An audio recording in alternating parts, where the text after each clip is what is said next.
Fetch API in JavaScript.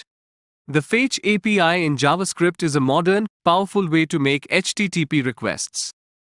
It provides a cleaner and more flexible interface.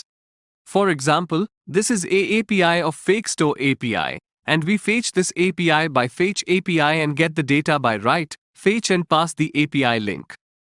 Then response, this response received from the server, then returned response.json. This means, it return a promise that resolves to the JSON representation of the response body, and it pass to the next then method.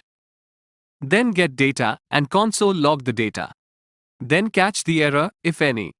And it shows me 20 products from this FakeStore API. Again I write ID 2, and it shows me only one product which ID is 2.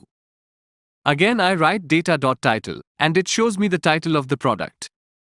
In future video we do some more interesting with APIs.